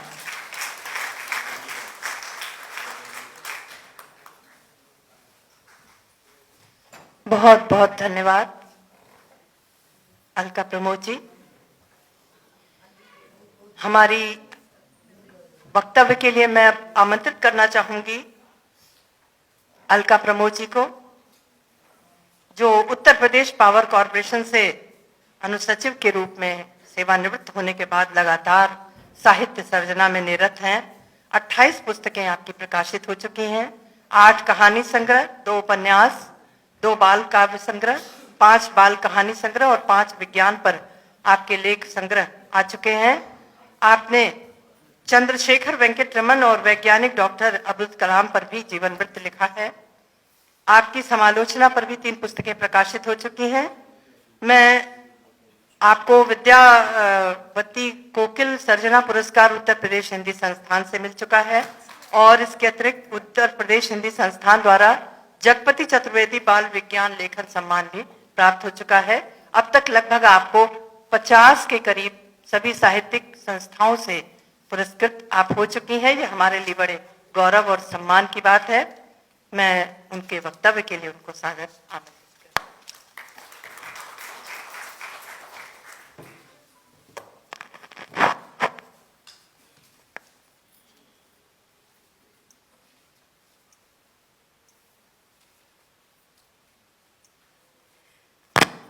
धन्यवाद अंजना मिश्र जी। हमारे मंचासीन अतिथि आदरणीय जगदीश गांधी जी, महेश चंद्र द्विवेदी जी और दयाशंकर पांडे जी, डॉक्टर जैन, रीता जी, डॉक्टर अमिता दुबे और सभागार में उपस्थित सभी सुधीजनों का मैं वंदन करती हूँ। आज वह पावन और भावुक अवसर है जब केवल रीता जैन जी का परिवार ही नहीं, हम सब अपनी स्मृति विश्रुत को समर्पित कर रहे हैं। विश्रुत हम सब के मन में आज हैं। यहाँ पर हम लोग सब अनुभव कर सकते हैं कि वो हमारे बीच में उपस्थित हैं। और मैं आज जो ये कृति लोकार्पित हुई है उसके माध्यम से रीता जैन जी को बहुत बहुत साधुवाद देना चाहूंगी कि उन्होंने ये कृति रच के बहुत ही महत्वपूर्ण काम किया है। केवल अपने लिए नहीं, केवल विश्रुत के लिए नहीं, पूरे समाज के लिए, हम सब के लिए। उन्होंने एक साथ कई लक्ष्य साधे हैं। सबसे पहले तो उन्होंने ये लिख के इस कृति के माध्यम से हम सबको विश्रुत जैसी अलौकिक व्यक्तित्व से परिचित कराया और हम लोगों को और विश्रुत जो हैं इन पन्नों में सदा के लिए अमर हो गए। दूसरा उन्होंने जो कार्य किया वो समाज के हित के लिए किया, क्योंकि विश्रुत जैसे व्यक्तित्व जो समाज को समर्पित थे, मानवता को समर्पित थे, उनके बारे में लिखकर उन्होंने समाज के लिए एक उदाहरण प्रस्तुत किया है कि किस तरह से मानवता की सेवा की जा सकती है। तीसरा लक्ष्य जो उन्होंने किया है वो बहुत महत्वपूर्ण है। उन्होंने एक सकारात्मक राह दिखाई है उन सबको जिन्होंने अपने जीवन में कोई दुख झेला है। दुख बहुतों के जीवन में आते हैं और लेकिन उसका सामना किस साहस से और कैसे सकारात्मक दिशा दी है उसको उन्होंने, एक भावुकता की, एक समाज हित की जो धारा उन्होंने निश्चित की है, मुझे विश्वास है कि पाठक उसमें डुबकी लगा के भावुक भी हो जाएंगे, प्रेरणा भी पाएंगे और प्रोत्साहित भी होंगे। इसलिए रीता जी को इस कृति के लिए बहुत बहुत शुभकामनाएं और साधुवाद। इस कृति को जो हमने पढ़ा तो इसमें जैसा कि अभी दयानंद जी ने भी बताया था कि एक तरह से लेखिका और इस कहानी इस उपन्यास की जो नायिका है वो एक मेव हो जाती है। वो नीता, रवि और मोनू की कहानी है और उन्हीं के माध्यम से उन्होंने अपने बेटे के संस्मरणों को उपन्यास का रूप दिया है। और उसके बाद आगे चलते चलते उसमें अंतरात्मा की आवाज के शीर्षक से उन्होंने अपनी भावनाएं प्रस्तुत की हैं, जिनको पढ़ के मुझे लगता है कि वो जो है अपने में विचार करते करते विश्रुत के साथ कहीं वार्तालाप करते करते, और ये विचार उनके और विश्रुत दोनों के विचार हैं जिसको कि उन्होंने उसमें प्रस्तुत किया है। इसके बाद उन्होंने एक कहानी भी उसमें लिखी है और साथ में कुछ कविताओं के द्वारा भी अपने जो भाव हैं उनको प्रस्तुत किया है। तो देखा जाए तो ये जो पुस्तक है ये पूरी तरह से विश्रुतमय है और इसके माध्यम से उन्होंने हम सब के मस्तिष्क में विश्रुत को इस प्रकार से रोपित किया है कि हम सब को प्रेरित किया है कि हम लोग उस राह पे चलें। जैसा कि इस उपन्यास में बीच बीच में लिखा गया है कि जो विश्रुत थे तो समाज की बहुत चिंता करते थे, समाज को सुधारने में विश्वास रखते थे। उनके यहाँ एक जो काम वाली थी उसका पति अगर उनको सताता था तो उन्होंने उसको बुला के उससे बात की। एक छोटी लड़की वो एक जो काम करती थी वो अपने साथ कम उम्र की लड़की को लेके आती थी, तो उनको ये चिंता हुई कि इस बच्ची, इतनी छोटी बच्ची से काम नहीं करवाना चाहिए, उसको पढ़ाना चाहिए। और उनके जो विचार हैं उसका ये देखिए रूप रीता जी जो है उन्होंने यहाँ पे ट्रस्ट खोली हुई है, बच्चों को पढ़ा रही हैं, सिखा रही हैं। तो विश्रुत गए कहाँ हैं हमारे बीच से, वो तो हमारे बीच में है। और इस पुस्तक को जैसा कि आप लोगों ने कहा कि समय की बहुत सीमा है और इसलिए हम इसके बारे में बहुत उसमें विस्तार से नहीं जाएंगे, लेकिन एक कविता जरूर हम रीता जी की यहाँ पे प्रस्तुत करना चाहेंगे।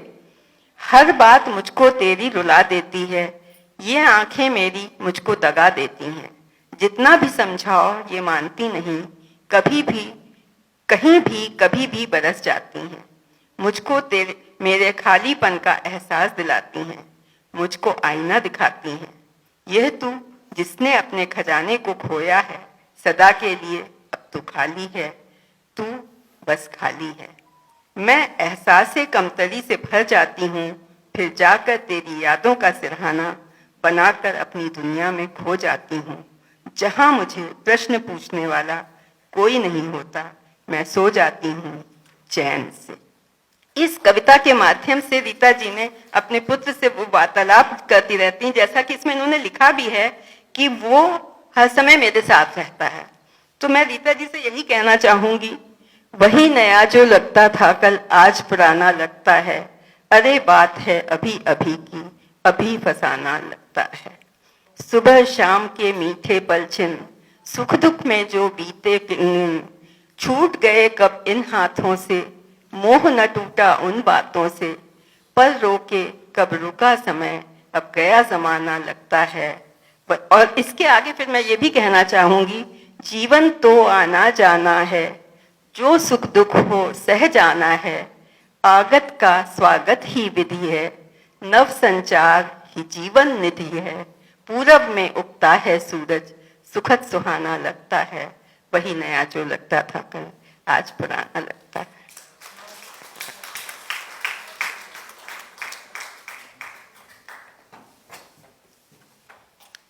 तो श्रीमती अलका प्रमोद जी ने जो उद्गार व्यक्त किए वो बिल्कुल पुस्तक उन्होंने बहुत अच्छी तरह पढ़ी है और इन्होंने पुस्तक में जो अपना वक्तव्य जिस तरह आज कहा है वैसा इन्होंने लिखवाया भी, हमने पढ़ा है, मुझे बहुत अच्छा लगा। क्योंकि किसी की संवेदनाओं को समझकर उसके बारे में कुछ कहना और उसे समझकर हृदय से उसके बारे में व्यक्त करना बहुत बड़ी खूबी है, विशेषता है। और मैं रीता जैन जी की तरफ से अपने सभी सम्मानित अतिथियों को धन्यवाद भी देती हूँ। हमारे सम्मानित अतिथि IMRT बिजनेस स्कूल के संस्थापक श्री DR बंसल जी हमारे बीच हैं। मैं आगे बढ़ती हूँ। आज हमारे बीच हमारे मुख्य अतिथि श्री जगदीश गांधी जी उपस्थित हैं, जो केवल CMS संस्था के संस्थापक ही नहीं बल्कि वो अपने आप में एक संस्था है। उनके बारे में अगर कुछ भी कहा जाए तो वो सूर्य को दीपक दिखाने जैसा है। बल्कि मैं अमिताभ बच्चन की एक लाइन से ये बात कहना चाहूंगी कि अमिताभ बच्चन की एक लाइन है कि मैं जहां से खड़ा होता हूं लाइन वहीं से शुरू होती है। ये जगदीश गांधी जी के लिए ये बात बिल्कुल सटीक है कि वो जहां से खड़े होते हैं शिक्षा की लाइन भी वहीं से खड़ी होती है। मैं बड़े आदर के साथ इन पंक्तियों के साथ उन्हें आमंत्रित करती हूँ कि वसीम सदियों की आंखों से देखिए मुझे, वसीम सदियों की आंखों से देखिए मुझे, मैं वो लफ्ज हूं जो कभी दास्ता नहीं होता।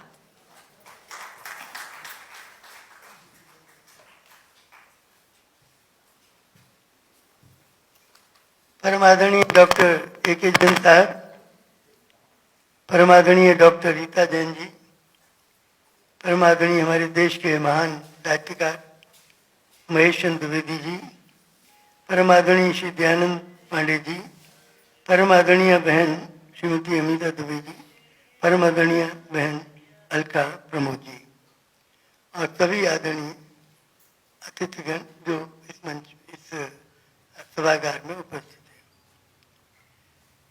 मेरा परिचय A.K. जैन साहब से इस रूप में था, वो एक डॉक्टर थे मेडिकल कॉलेज में और सीनियर डॉक्टर थे और उनके पास कई बार जाने का मौका मिला। बाद में मुझे पता लगा कि उनका बच्चा हमारे यहाँ पढ़ता है, लेकिन तब मुझे पता लगा जब वो मेरे पास एक दिन आए, उनके बच्चे ने विशुद्ध में 5वां दर्जा पास कर लिया और वो रेजिडेंशियल पब्लिक स्कूल स्कॉलरशिप के लिए सेलेक्ट हो गया। और रेजिडेंशियल में लाखों बच्चे बैठते हैं इंडिया भर के और उसमें से बहुत थोड़े से बच्चे सेलेक्ट होते हैं और उसका पूरा खर्चा गवर्नमेंट उठाती है, रहने का, खाने का, पढ़ाई का और अप टू हायर लेवल में PhD D.Litt तक जितना भी पढ़े तो पूरा खर्चा गवर्नमेंट ऑफ इंडिया उठाती है। लेकिन वो मेरे पास आए और उन्होंने कहा कि मेरे बच्चे का सिलेक्शन आपके यहाँ से हो गया है तो मैं भेजूँ कि नहीं भेजूँ। अरे हमने कहा डॉक्टर साहब इतनी बड़ी चीज है ये और आप कह रहे हैं कि भेजूँ कि न भेजूँ, आपको जरूर भेजना चाहिए। तो डॉक्टर साहब बोले कि मिस्टर गांधी एक बात मुझे बताओ कि जो संस्कार आपके विद्यालय में मेरे बेटे को मिल रहे हैं क्या वही संस्कार वहां मिलेंगे? तब मैं चुप पड़ गया क्योंकि ऐसी बात मुझसे मेरे यहाँ अब तो खैर 55,000 बच्चे हैं, किसी भी अभिभावक ने कभी भी मुझसे ऐसी बात नहीं कही कि क्या संस्कार वही मिलेंगे। और जब मैं चुप पड़ गया कि मैं नहीं कह सकता कि संस्कार क्या मिलेंगे, तो डॉक्टर साहब ने कहा कि नहीं, फिर मैं वहां नहीं भेजूंगा, मैं आपके यहाँ पढ़ाऊंगा। तब उन्होंने, वो तो 5वीं तक का स्कूल था हजरतगंज ब्रांच, तब उन्होंने बड़ी ब्रांच में स्टेशन रोड में बच्चे को शिफ्ट कर दिया, जहाँ से बच्चा इंटरमीडिएट करके निकला। और सिंगापुर एयरलाइन की जो कॉम्पिटिटिव परीक्षा है, उस परीक्षा भी बहुत डिफिकल्ट है, उसमें भी पूरे हिंदुस्तान के हजारों लाखों बच्चे बैठते हैं, उनमें से वो सेलेक्ट हो गया स्कॉलरशिप के लिए। तो वो सिंगापुर गया और सिंगापुर की बेस्ट यूनिवर्सिटी में उसकी पढ़ाई हुई और सिंगापुर की यूनिवर्सिटी में भी वो इतना फेमस हो गया कि जब उसकी शादी की बात हुई तो उसके डॉक्टर्स वहां से आए शादी में शामिल होने के लिए। पहले तो जब उसकी सगाई हुई, रस्म होती है कोई, उसमें वो आए और उसके बाद शादी में आए। तो इतना कोई विद्यार्थी योग्य बन जाए कि वहाँ के प्रोफेसर भी उस बच्चे से इतने प्रभावित हो कि उसकी शादी में आए, उसके घर पर आए। तो मतलब उस बच्चे के अंदर कुछ ऐसे गुण थे। अब ये गुण कहाँ से आते हैं? ये गुण आते हैं बच्चे के 3 विद्यालय, 3 सोर्सेस ऑफ एम्पावरमेंट है। फर्स्ट इज द फैमिली, माता पिता, परिवार, दादा दादी, और दूसरा विद्यालय, और तीसरा समाज। इन 3 जगह से बच्चा सीखता है। तो जो संस्कार माता पिता देते हैं वो जीवन में स्थायी बन जाते हैं। तो वो संस्कार तो माता पिता ने दिए थे, उन संस्कारों में जो बढ़ोतरी हुई हमारे यहाँ आकर के, तो वो इतना महान बना कि उसके अंदर सेवा की भावना है, त्याग की भावना है, और वो सारी अपनी इनकम सेवा और त्याग में लगाता था। तो ये संस्कार माता पिता ने दिए। तो इसके लिए हमारे A.K. जैन साहब और रीता जैन जी बहुत बहुत आदर्श माता पिता हैं। उनको जितनी भी हम साधुवाद दें, जितना भी उनको बधाई दें, बहुत कम होगा। और एक ऐसे माता पिता हैं जो पहले माता पिता हैं जो मेरे पास संस्कारों की बात करने के लिए आए।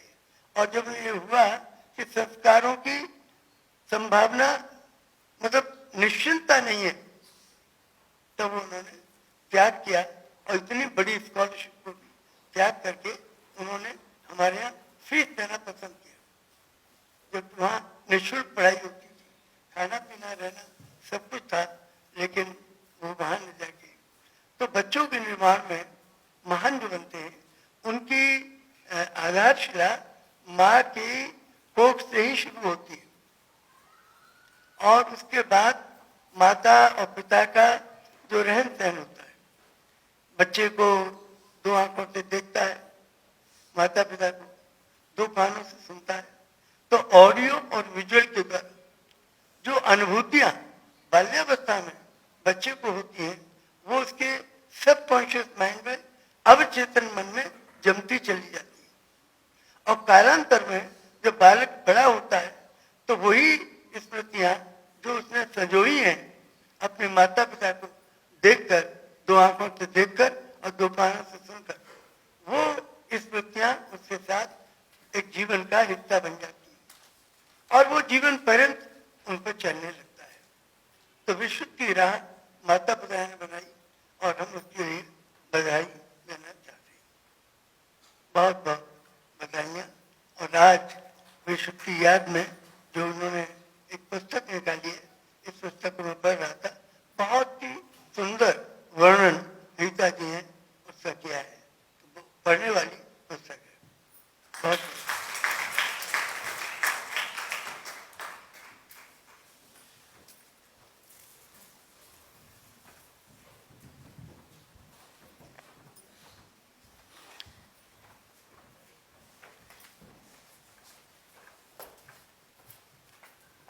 जो संस्कार माता पिता से प्राप्त होते हैं।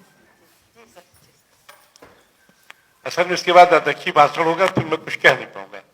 एक बात कहना मैं भूल गया था, एक लाइन की। इतनी पठनीयता है इस किताब में कि बहुत दिनों बाद मैंने एक सीटिंग में किताब पढ़ी। बहुत मुश्किल काम, और एक सीटिंग में पढ़ी नहीं, फिर भूमिका भी उसी सीटिंग में। मतलब इतनी मतलब जो कहते हैं कैचिंग, पठनीयता का चुंबक जो होता है ना, बहुत जबरदस्त है। क्षमा कीजिए अवधान।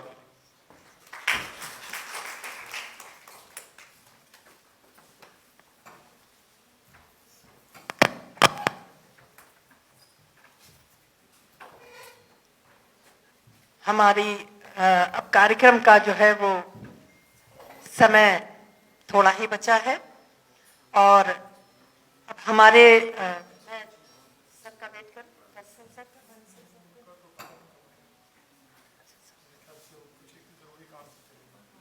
तो मैं अब अध्यक्षीय भाषण के लिए हमारे परम आदरणीय श्री महेश चंद्र द्विवेदी जी को सादर आमंत्रित करूंगी, जो बहुआयामी व्यक्तित्व के धनी हैं भौतिक शास्त्र में gold medalist, London school of economics से सोशल प्लानिंग करने के बाद 1963 से 2001 तक भारतीय पुलिस विभाग में पूर्व महानिदेशक के रूप में अपनी उत्कृष्ट सेवा देने के बाद निरंतर वे साहित्य में संलग्न हैं। 18 पुस्तकें उनकी प्रकाशित हो चुकी हैं। राष्ट्रीय और अंतर्राष्ट्रीय दोनों ही स्तरों पर उनको पुरस्कृत किया जा चुका है। ऐसे सरस्वती के सारस्वत साधक उत्कृष्ट साहित्य सेवी श्री महेश चंद्र द्विवेदी जी को मैं उनके अध्यक्षीय व्यक्तित्व के लिए आमंत्रित करती हूँ। शालीन, विनम्र और व्यक्तित्व के धनी श्री महेश चंद्र द्विवेदी जी के बारे में कहा जा सकता है कि समंदर की नजर फैलाव पर मरकूज रहती है, मैं वो दरिया हूँ मुझे अपने किनारे याद रहते हैं, अदब के साथ उठती हैं निगाहें मुझ पे महफिल में, मैं ऐसा हूँ मुझे आदाब सारे याद रहते हैं।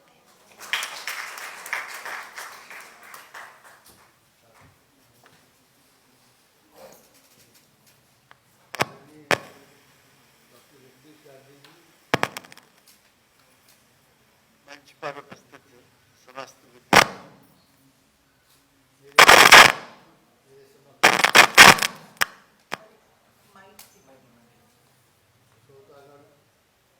विद्यार्थियों, मैं अपने को बहुत भाग्यशाली समझता हूँ कि इस द्वितीय अवसर पर जो विशुद्ध के विषय में पुस्तक लिखी गई है उस पर मुझे भाग लेने का अवसर मिला। इसके पहले मुझे याद है सिटी मॉन्टेसरी स्कूल में यहीं गोमती नगर में प्रथम पुस्तक जब पिताजी ने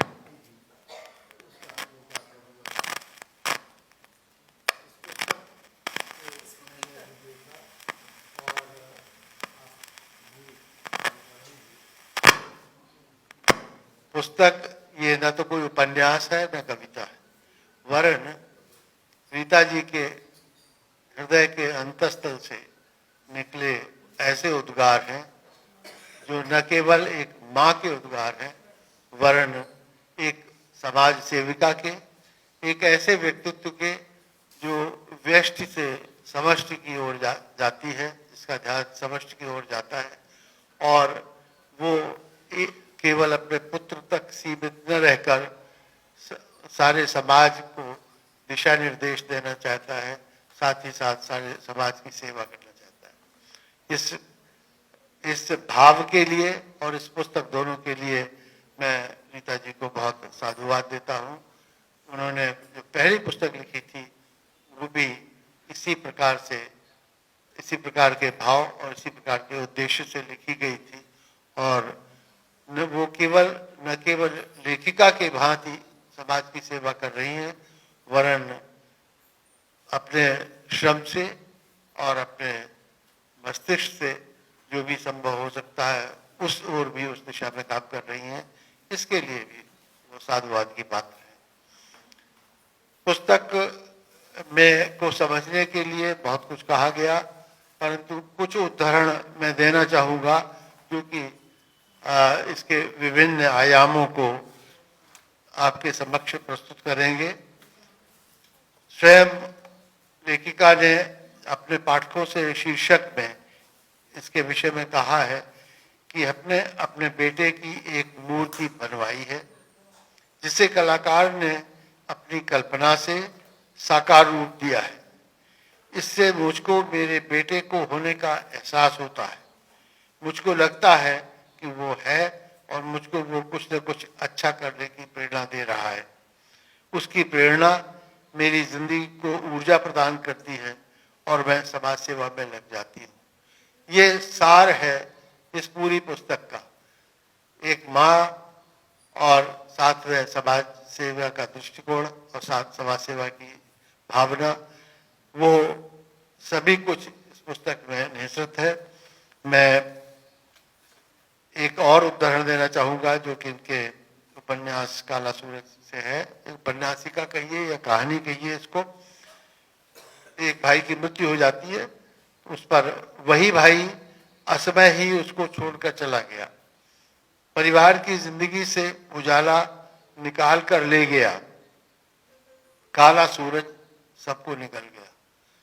सत्य है कि सूरज जितना श्वेत है उतना भी काला भी हो सकता है, और वैज्ञानिक दृष्टिकोण से देखें तो सच में हर तारा अंत में काला ही होता है।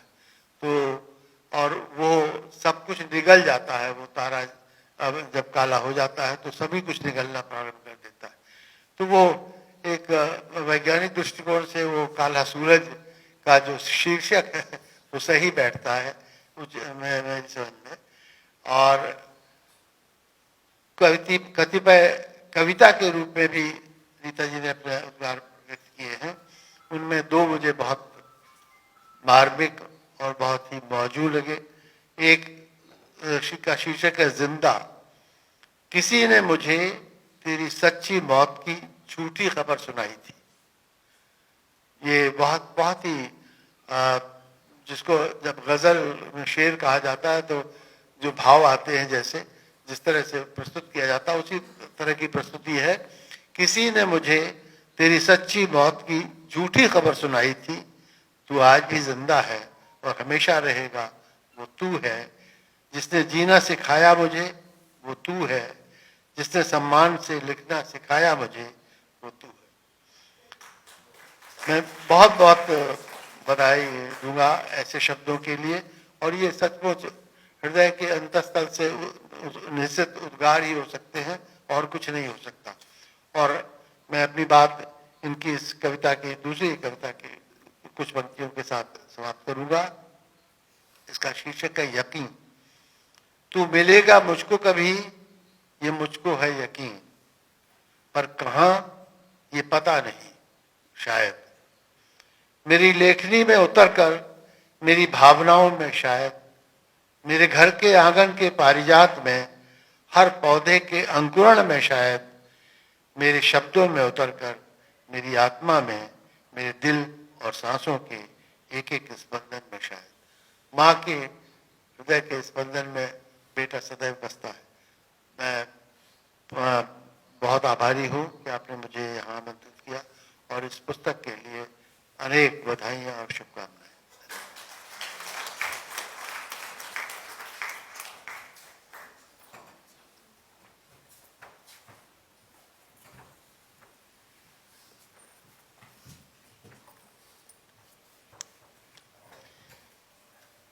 बहुत ही सुंदर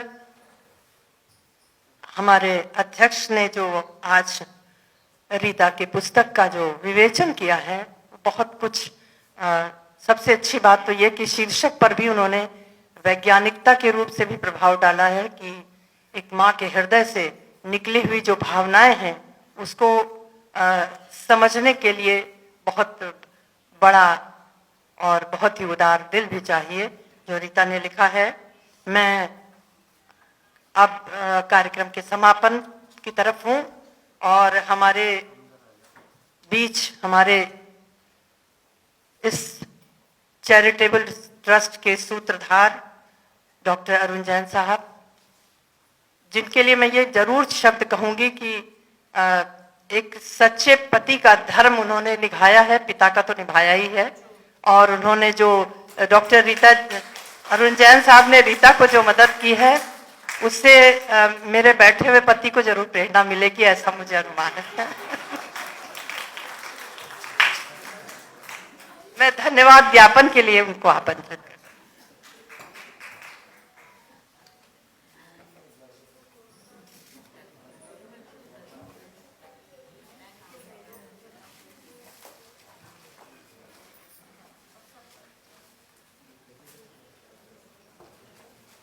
माननीय मंचासीन, अतिथिगण एवं सभा में उपस्थित साथियों,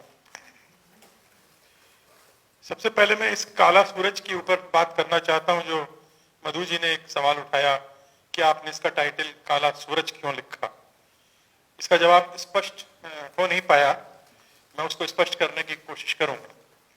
द्विवेदी जी ने जो कहा कि बेसिकली जितने भी ये ऑर्बिटिंग स्टार्स हैं ये सब काले ही होते हैं और ये दूसरों के प्रकाश से प्रकाशित होते हैं, पर सूर्य का अपना ओन प्रकाश होता है।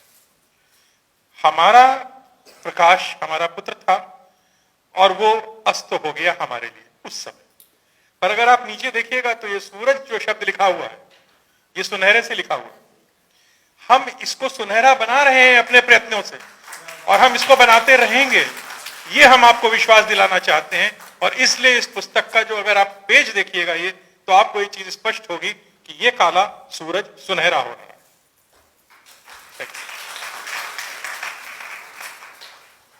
मैं धन्यवाद देना चाहूंगा सभी उन महानुभावों का, मित्रों का, छात्रों का, मेरे बहुत पुराने साथियों का,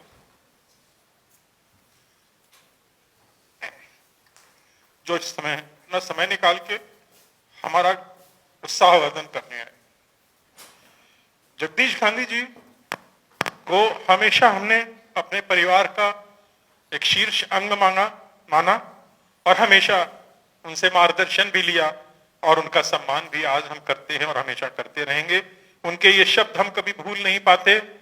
एक दिन हमारे ड्राइंग रूम में बैठे हुए गांधी जी ने हमसे कहा कि डॉक्टर साहब, हमारे विद्यालय में हजारों छात्र आते हैं, पर मैं आपसे ये कह रहा हूं कि आज तक मेरे शैक्षिक जीवन में मैंने विश्रुत जैसा छात्र नहीं देखा। ये हमको इतना संबल देता है।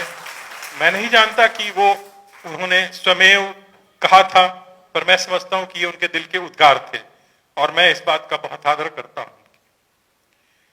द्विवेदी जी का मैं विशेष धन्यवाद देता हूं कि उन्होंने अध्यक्षीय भाषण में इस काला सूरज को पुनः स्थापित करने का प्रयास किया और उनकी कुछ कविताओं का जो उन्होंने विश्लेषण किया वो धन्यवाद के पात्र हैं।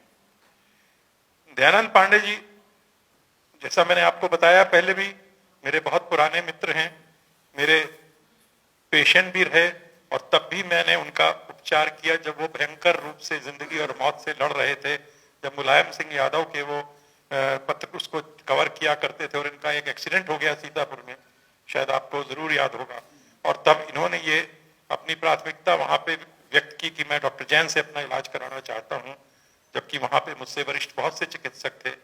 मैं उसके लिए भी उनका धन्यवाद का पात्र हूं और आज मैं इस बात के लिए उनको धन्यवाद देता हूं कि फ्रॉम नोएडा इन दिस विकट परिस्थितियों में वो नोएडा से बारिश में और रात्रि के मध्य रात्रि के उपरांत ट्रैवल करके यहाँ आए हमारे एक निमंत्रण पे।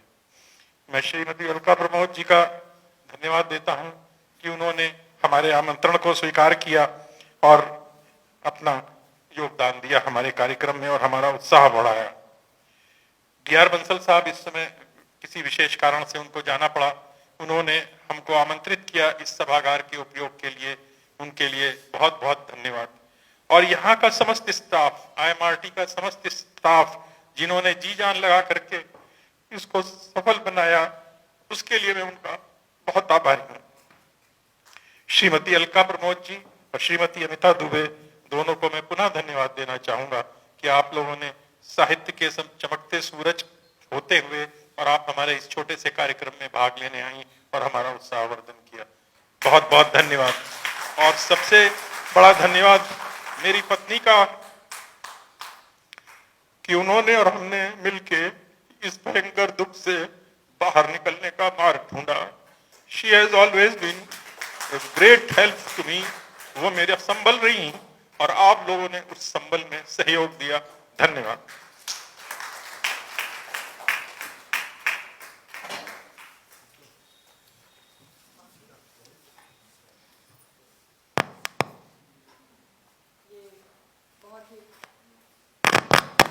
ये भावुक क्षण थे और बहुत स्वाभाविक है किसी भी व्यक्ति विशेष के लिए। और एक, मैं वैसे तो संचालन समाप्त हो चुका है, मैं व्यक्तिगत तौर पर दो बातें आज कहना चाहूंगी कि जरूर आज के इस कार्यक्रम से सभा भवन में बैठे हुए हम और मंचासीन सभी लोग कुछ न कुछ प्रेरणा लेकर अवश्य घर लौटेंगे। और दूसरी बात कि ये केवल डॉक्टर अरुण जैन और रीता जैन के जीवन का उद्देश्य नहीं है, बल्कि समाज सेवा के लिए हम सभी नागरिक अगर ये संकल्प कर लें तो दुख हो या सुख, लेकिन हम अपने जीवन को जरूर सार्थक बना सकते हैं। अंतिम पंक्तियों के साथ समाप्त करती हूं कि मीलों हो फासले, हारो न हौसले, लक्ष्य पाने के लिए केवल समर्पण चाहिए और कुछ कर गुजरने के लिए मौसम नहीं मन चाहिए। धन्यवाद।